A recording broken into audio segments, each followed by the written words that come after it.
साथियों, HR shorthand classes की online कक्षा में हम आपका स्वागत करते हैं। आज grade D skill test 2024 test संख्या 16 प्रारंभ करते हैं। सभापति महोदय, जबकि अमेरिका और चीन जैसी बड़ी अर्थव्यवस्थाओं में निजी क्षेत्र का यह योगदान 75 से 77% के दायरे में है, ऐसे में निजी क्षेत्र की सक्रिय सहभागिता के बिना औद्योगिक क्रांति के मामले में अनुकूल परिणाम आया है।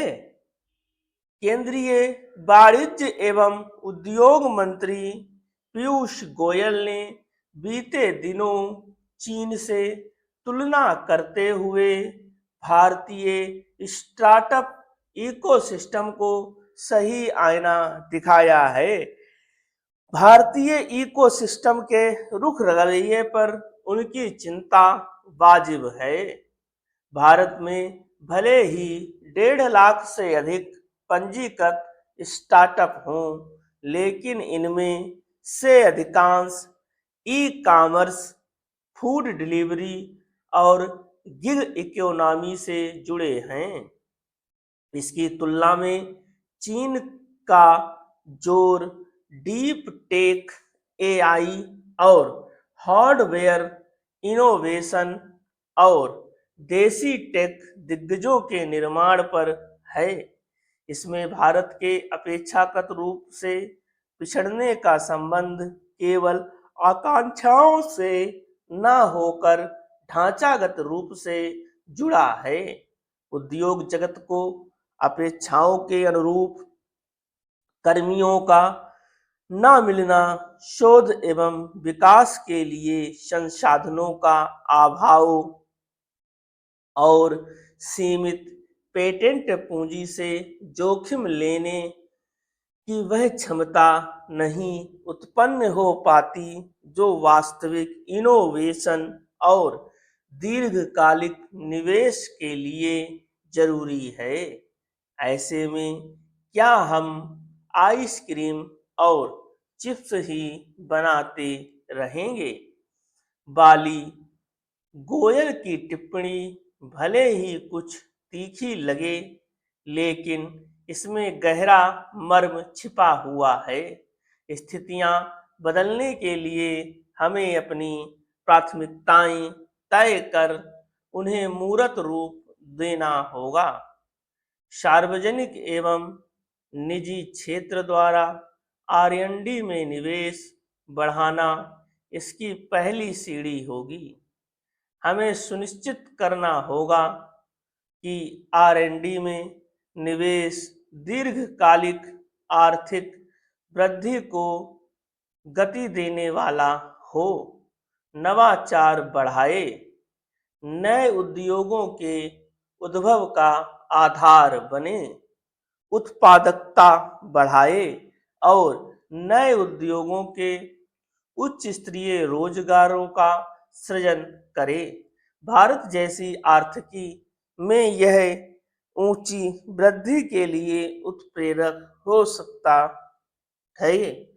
वैश्विक प्रतिस्पर्धा में सुधार के लिए भी आर&डी में निवेश आवश्यक है।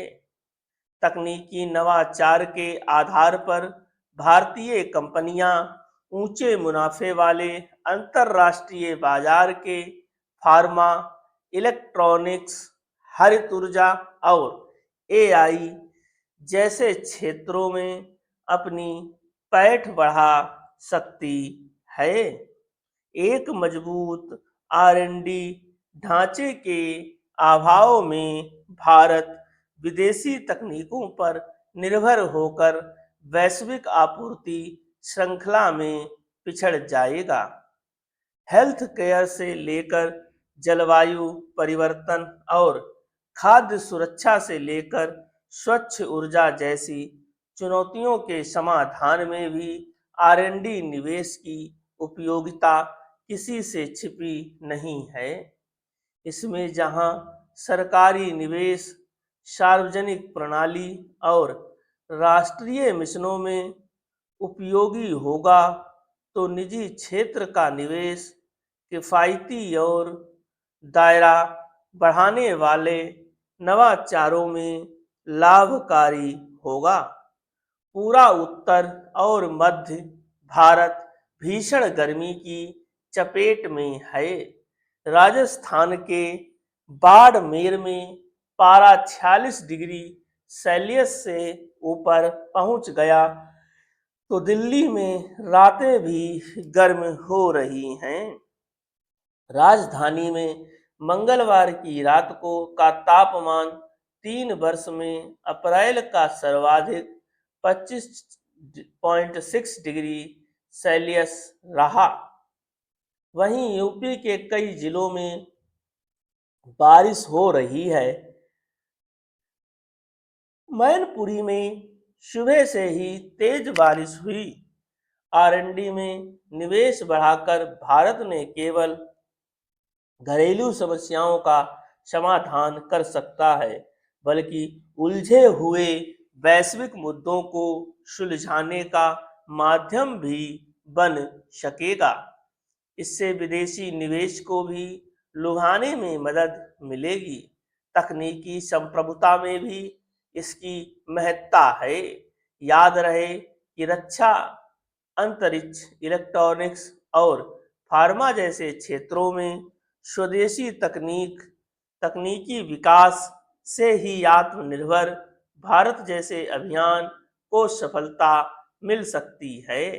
घरेलू आरएनडी क्षमताओं का विकास आयात पर निर्भरता घटाने के साथ ही आर्थिकी को बाहरी झटकों से बचाने में ढाल का काम करता है।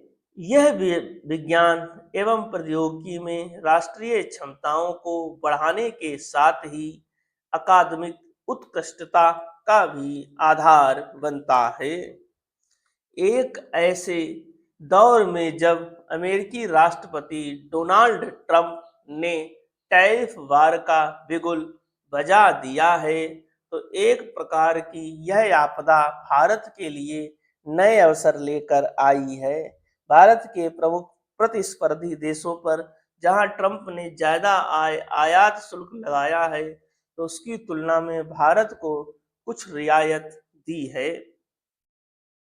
ऐसे में भारत अपनी क्षमताओं को बढ़ाकर वैश्विक आपूर्ति श्रृंखला में अपनी हिस्सेदारी बढ़ा सकता है। तो उसकी कुंजी शोध एवं विकास में निवेश बढ़ाने में ही निहित है। भारत के लिए यह निवेश बढ़ाना अब यह कोई विकल्प नहीं, अनिवार्यता बन गई है।